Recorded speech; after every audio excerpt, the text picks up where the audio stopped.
안녕하세요. 서울 최고 무속인 오한근 법사입니다. 오한근의 운명 이야기, 당신도 성공한다. 오늘 강의는요, 삶이 절망에 빠져 있거나 너무 힘드신 분들, 앞이 보이지 않는 분들, 나락으로 떨어져 출구가 보이지 않는 분들을 위한 방송입니다.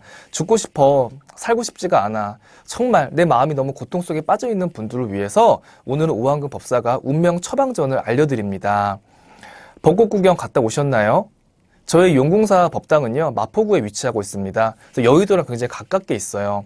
그래서 저도 어제 벚꽃을 구경하러 여의도에 갔다 왔어요. 근데 생각만큼 벚꽃이 많이 피진 않았었어. 근데 여러분, 이 꽃이 피지 않음에도 우리 인생에서 주는 가장 큰 교훈이 거기 숨겨져 있습니다. 사람의 운명에도 계절이 있어요.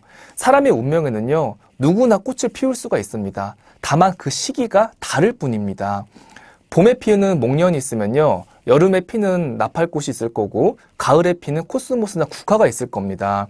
내가 성공할 수 있는 운명의 계절은요, 사람마다 때가 다르고 시가 다르다는 얘기예요.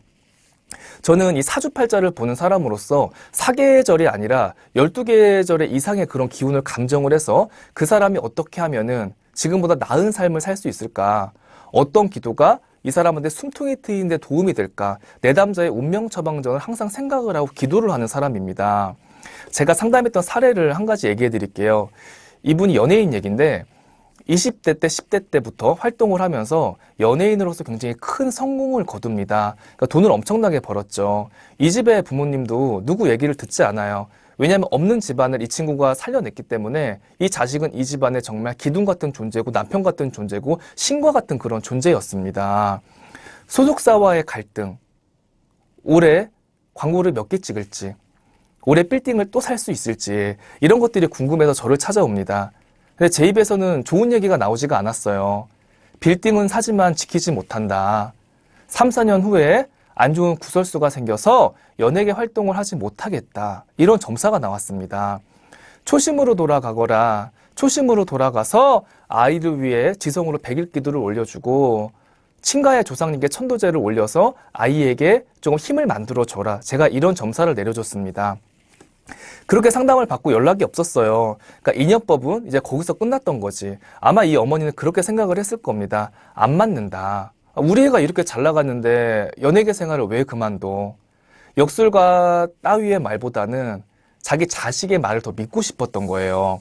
그런데 작년부터 이 연예인에게 안 좋은 사건이 자꾸 터지기 시작을 합니다. 그러면서 안 좋은 구설수의 연류가 되기 시작을 하면서 모든 방송에서 하차를 하게 됩니다. 하고 있던 사업도 모두 중단을 하게 됐고요. 저는 이번 이 사건을 보면서 정말 많은 생각을 했어요. 진짜로 팔자라는 건 있고요. 운명이라는 건 반드시 존재한다는 겁니다. 초년에 성공한 사람은요, 중년에 반드시 고비가 있어요. 중년이 힘든 사람은요, 말년에 성공의 자리가 기다리고 있습니다. 세상이 왜 공평하지 않다고 하죠? 있는 사람만 자꾸 있게 되고 없는 사람은 더 얻게 된다고. 맞아요. 세상이 공평하진 않습니다. 하지만요, 운명은 공평한 거예요. 누구에게나 기회는 반드시 찾아옵니다.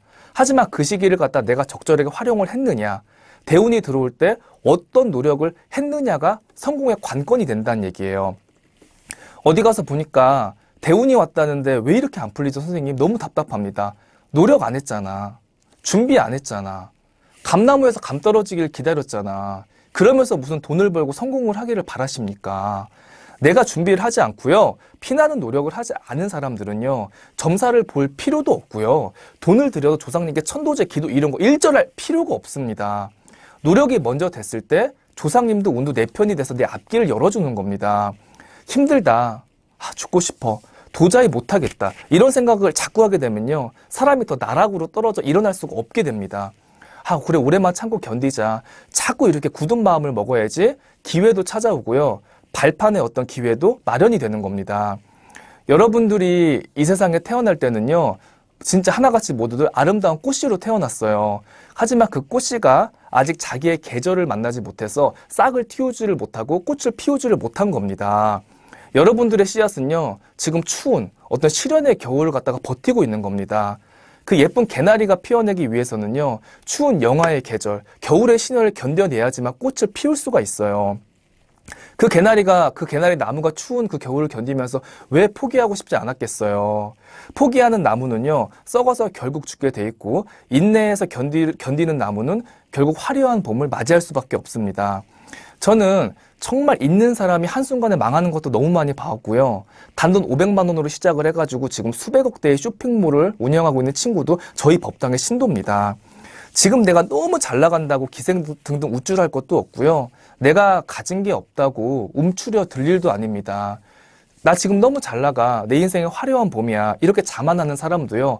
언젠가는 반드시 비참한 추운 시련의 계절이 찾아옵니다. 지금 돈이 너무 없고 고생을 하고 있는 분들요. 화려한 봄이 안 올 것 같죠? 아니요. 반드시 화려한 봄, 당신의 따뜻한 봄이 찾아옵니다. 이 방송을 보는 여러분들한테 화려한 봄과 여름이 기다리고 있다는 거 얘기를 해드리고 싶습니다.